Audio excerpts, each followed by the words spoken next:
You deserve better. We have reduced eating to sitting alone and shoveling it in. Eat more, eat less, eat more, eat less. Yahoo! How you eat is as important as what you eat. So at the beginning of the day, you might look a little bit like this.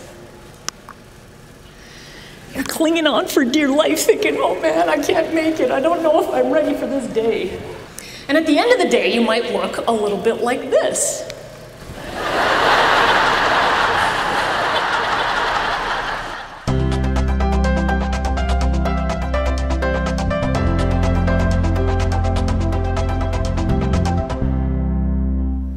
As we think about nutrition and we think about life, I always think about, for myself, it feels like I'm juggling this big ball of fire each day when I wake up. And between juggling work and family, we've got maybe trying to sneak in keeping fit. You're maybe trying to eat properly, feed your family as well. You might also be trying to have a little bit of fun. And so it's just life, right? We know we're going to be busy. And the food marketers, of course, have all sorts of solutions for us. And so here's an ad that you might have seen from a long time ago. If you haven't, this one should be an interesting one to look at. They're happy because they're eating lard. Interesting ways that food marketers are getting us to buy into their quick fix solutions. What about this? How many people recognize this logo? Put your hand up if you recognize the logo. When we look at a little bit more on how food industry really markets to kids, when we look at a new research study that just came out in 2007, what they did is they took 3 to 5-year-old kids and they gave them different foods. The foods were the same, but what they did is they changed the packaging.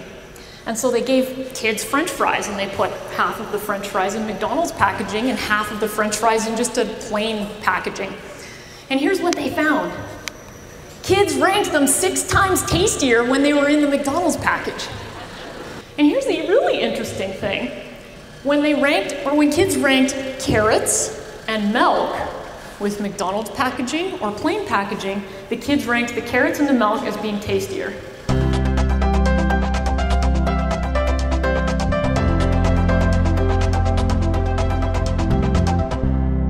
What's the leading cause of death in Canada? Anyone know? Heart disease. Yeah, cancer's closely following. We know that 80% of premature heart attacks, stroke, and type 2 diabetes are preventable by lifestyle. So we have a lot we can do to really take charge of our health. Anyone travel to France? All right. When you were in France, those of you that were there, did you see any low-fat cheese? No. Did you see a lot of overweight people in France?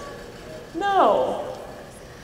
So I think what the French bring to the table is this concept of tasting and really experiencing food, right? This is a quality over quantity culture.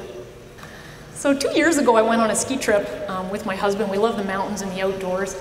But then I found out, well, out of the 20 people in our trip, over half of them were in their late 60s, and there was actually 5 individuals that were actually in their 70s on our ski trip. And so if you look at that picture and you look at the guy on the very end there, that gentleman was 77. I took the picture. He was above me, progressing up that slope faster than myself. And so if you think, oh man, this is what aging has to look like, and you're dragging your butt into work every day, or you're feeling like you just don't have the health and stamina that you want, you can choose that.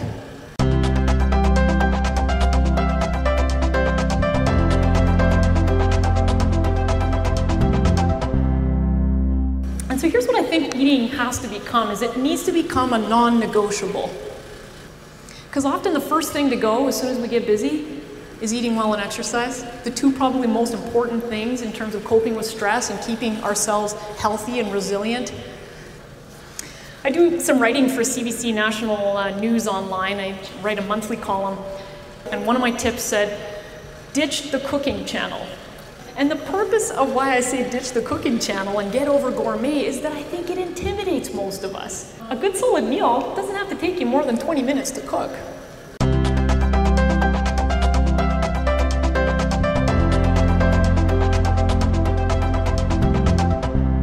Probably the most important message that I really want to share with you today as we're exploring this whole nutrition at the speed of life is that we need to bring back this concept of the family meal.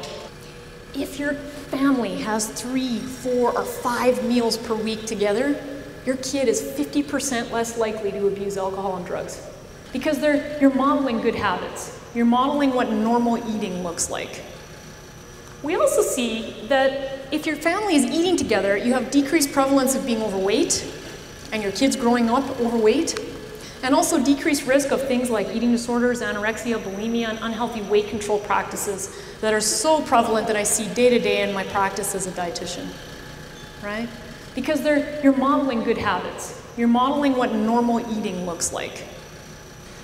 So what I'm hoping I can sort of leave you with today as you're thinking about all of this nutrition at the speed of life is that if we can really slow down just a little bit, just a tiny little bit, and really focus again on some of those cultural ways of eating and some of the family meal things that are so important, then we're truly going to eat. I'd like you to give me a Yahoo if you think, yes, how you eat is as important as what you eat. On the count of 3, 1, 2, 3, Yahoo!